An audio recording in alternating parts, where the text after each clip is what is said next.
Welcome to Palm Beach. Man, I've always wanted to come to this place, the Henry Flagler Mansion. It's a museum now. This was once the opulent Palm Beach mansion of Henry Flagler, who essentially invented the tourism industry here in Florida. I'm going to tell you a lot more about him, but let's go in and take a look around this place. We just had Hurricane Milton here, and boy, there are not many people around at all, so it seems like actually a perfect day to come and visit the grand estate of Henry Flagler. So this is the portico and grand hall. This is what you see as you enter this place. Wow, absolutely fabulous, huh? Look at this place.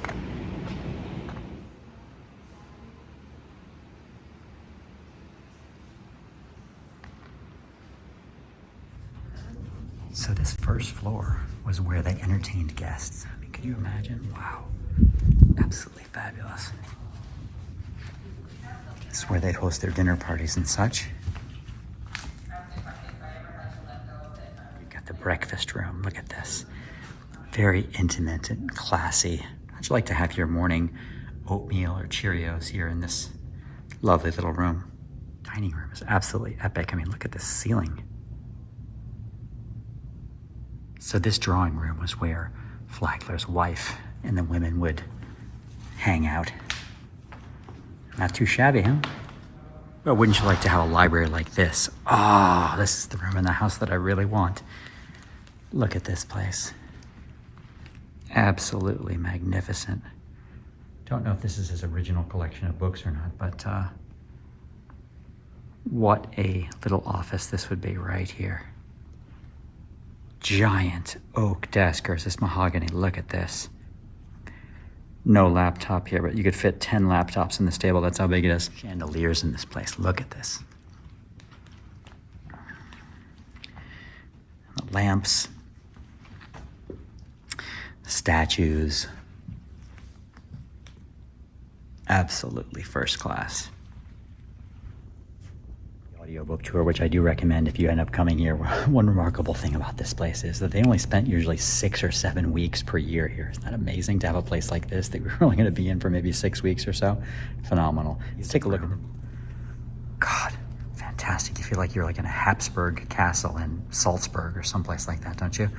Amazing. And very cool today too, because there's almost nobody here, so I almost have this place all to myself, which is quite a treat. Look at this design, my God. Certainly don't make them like these anymore, do they?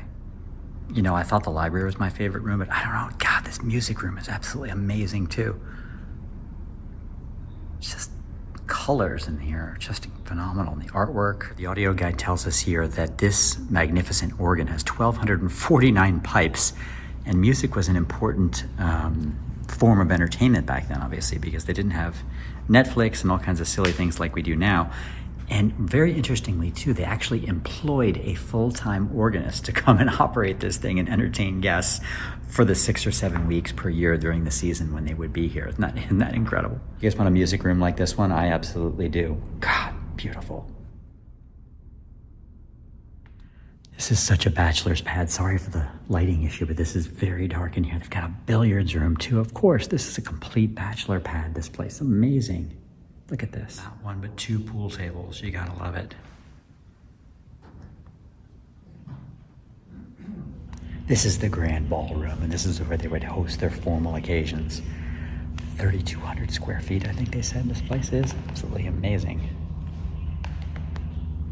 Look at this. Just phenomenal.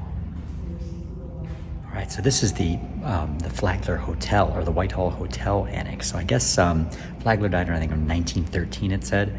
And his wife only came here, that he built this place for one more time, I think. And then she died in 1917 and left it to her niece. It ultimately, by 1925, became a hotel, and they built this annex to it, to the original mansion. And I guess from 1925 till 1959, this was a hotel.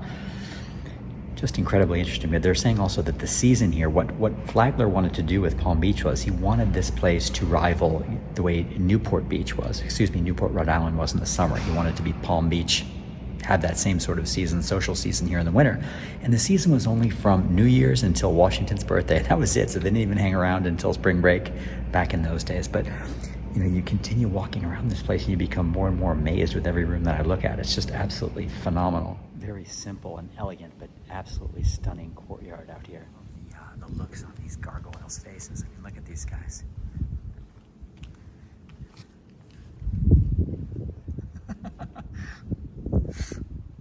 They're all a little bit different too.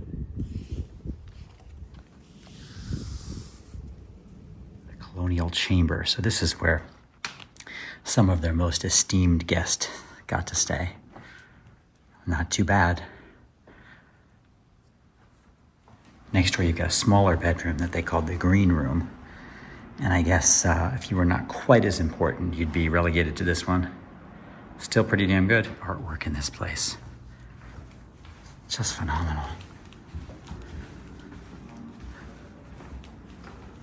Bedroom. This one's called the heliotrope room.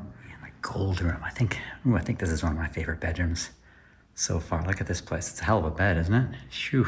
The 15th bedroom. Okay. Second floor is a little more feminine. The first floor feels like more of a, I'm not going to say a man cave, but definitely more of a guy's bachelor pad. And this is the pink room. This one's even more girly. Blue room. This one I like. This color scheme is more my taste. Here we go. I think I'll take this bedroom. Although, is there a fireplace? Yes, there is. There's a fireplace in all these rooms where the Flaglers would sleep. The master bedroom. Here we go. All right. I was wondering where the master was. Not sure if I'd love the color scheme in here, but how nice and spacious it was. This closet space they've got out here. In between the rooms. Here you go. And look at this master bathroom. Ooh, makeup desk.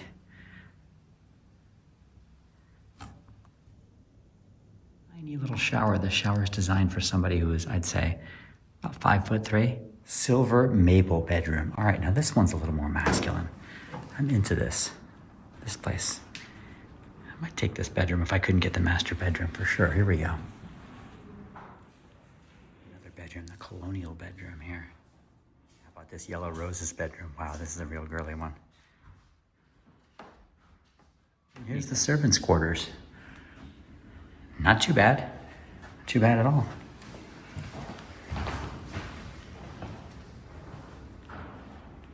This is the morning room.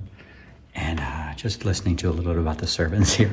So 2 of the servants' bedrooms are open to the public, but there were 12 back in the day. So if you've got 12 rooms worth of servants, you're doing very, very well.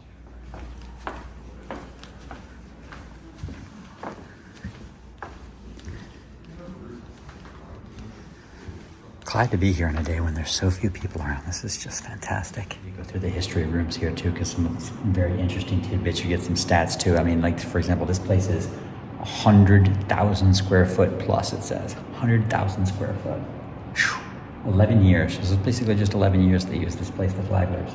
1902 to 1930. The hotel apparently wasn't doing well by the late 1950s. Who knows why? 1959, it says, the hotel was struggling financially, and Henry Flagler's granddaughter, Jean Flagler, purchased the property, saving it from demolition. And then a year later, it was opened as a museum, which it's been ever since. Particularly interesting to read about Mary Lily, who was the second wife of Flagler, and that was the wife that he built this place for to impress as a wedding present. So his first wife, he had, as I mentioned earlier, he had to have her declared insane and institutionalized. And it's really sort of sketchy of whether she actually was insane or not. And this second wife, Mary Lily, she was 34 years old and he was 71. God bless him when he married her. Vintage train car we're going to check out here in the Flagler Keenan Pavilion. Of course, Flagler brought the railroad to Florida. One of his claims to fame later in life. Look at this. Now this is about traveling in style, isn't it? Look at this. This is the way to get to your destination back in the day. Board one of these babies. Look at this bed. You board one of these suckers in New York City or wherever. Come down here to Florida for a holiday. Imagine how comfortable this was.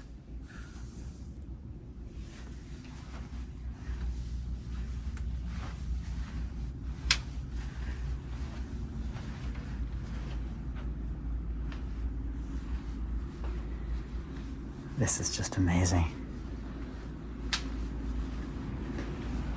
Flagler's private rail car, and this was completed in 1886, so it's even older than Whitehall. And it was right here in this train car where he made the first train journey to Key West in 1912, a year before he died. Pretty amazing. It had to be waterfront, and you get a really nice view of West Palm Beach out here and some of the mega yachts. It's the setting, pretty spectacular.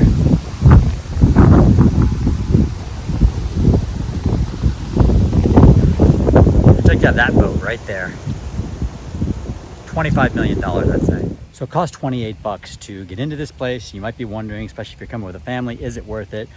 I would say absolutely, man. What else are you gonna do with that 28 bucks? I mean, you could probably go out and get a plate of fajitas these days with inflation, right? Not too much for $28 these days you can buy. Absolutely, this place is fantastic. You should come here. It's worth a drive to get here too.